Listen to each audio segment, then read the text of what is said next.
හයි ළමයි අද නම් ගොඩාක් විදිහ වෙනස් වීඩියෝ එකක් කරන්නේ හැමදාම මම විතරනේ ඉන්නේ. අද මගේ යාළුවෝ ටික මාත් එක්ක බෝඩිමට යනවා. අසයින්මන්ට් එකක් කරන්න බලමුකෝ මොකද වෙන්නේ කියලා.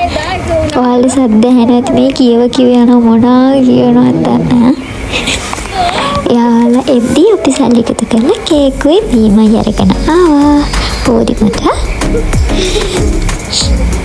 නෑ දැගමන් එනවලු ළමයි අවුරුද්දට කලින්.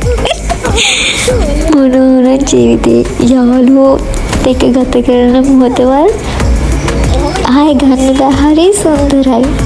මගේ යාළුවන් දෙක ගත කරන මොහොතවල් කවදාවත් මට අමතක වෙන්නේ නැති.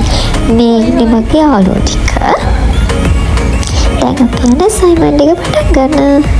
දැන් ගෙනාවු කේක් එක කන්න හැමෝම බලන් ඉන්නවා. ගෙනාවු වෙලාවෙ ඉඳන් අසයින්මන්ට් එක කරන්න පටන් ගන්නත් කලින්ම දැන් කේක් එක කපලා අපි කට්ටියට බෙදන්න යන්නේ. ඉන්නෝ කේක් එක කපන්නේ කවුද කියලා බලන්න ඔයාලට පෙන්නන්න.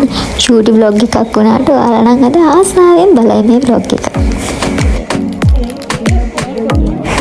අපේ යාළුවෙක්ගේ බර්ත්ඩේ එකක් තිබ්බා. මීට සති දෙකකට විතර කලින්. ඉතින් අපිට එයාට එදා gift එකක් දෙන්න බැරි වුණ නිසා අපි තීරණය කළා අපි එකතු කරලා ගෙනාවු කේක් එයාට කපන්න දෙන්න. එන්නකෝ අපි එක බලමු. අපගේ බුද්ධිවත් මනසෙන් මෝඩ අදහස් ක්‍රියාත්මක කරන්නේ දැකලා නෑ නේ ළමයි. ඔන්න කේක් එක තියන්න යන විදිහ බලන්නකෝ. ඔය දැන් ගන්න මේකෙන් රියුම් වද. කපන්න. සහිනියෙන්ද? මේ මෙයා තමයි අපේ බර්ත්ඩේ ගර්ල්. සහිනි. අපි ඉතින් හැපි බර්ත්ඩේ කියලා එයාට කියලා කේක් එක කපාගත්තා. ලොකු කෑලි වලට කේක් එක නම් කැපුවා. හැබැයි 9කට කැපුවා අපි කේක් එක. සමහර යාළුකම් තියනවා ළමයි. එයාලා එන්නේ අපේ සතුටේදී විතරක් නෙවෙයි දුකේදීත් ඉන්නවා. ඒ වගේ යාළුකම් ලබන්න අපි ගොඩක් පින් කරලා තියෙනවා. දැන් කාලේ එහෙම යාළුවෝ හොයාගන්න හරිම අඩුයි. ඉතින් ඔයාලටත් එහෙම යාළුවෝ ඉන්නා නම් පරිස්සම් කරලා තියාගන්න. මට නම් හම්බෙලා එන්නේ ඒ වගේ හොඳ යාළුවෝ ටික. ඉතින් මං එයාලට හරි ආදරේ. කැම්පස් එකට ආවහම අපි A level O level කාලේ වගේ නෙවෙයි. අපිට වැඩ වැඩි. assignment, exam, unit exam, final unit exam, semester exam, semester end exam.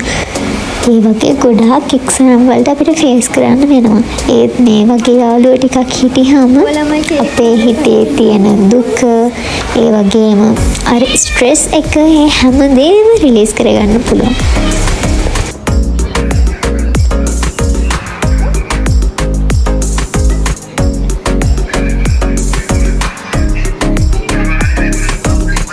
ඉන්නේ කපටි කෙල්ල. මේ මගේ යාළුවෝ ටික. ඉතින් අපි තාම අසයින්මන්ට් එක කරන ගමන් ගොඩක් වීඩියෝස් ගන්න බැරි වුණා. මොකද අසයින්මන්ට් එකේ වැඩත් එක්ක. ඉතින් මේ වගේ වීඩියෝ එකකින් හම්බෙමු. බයි.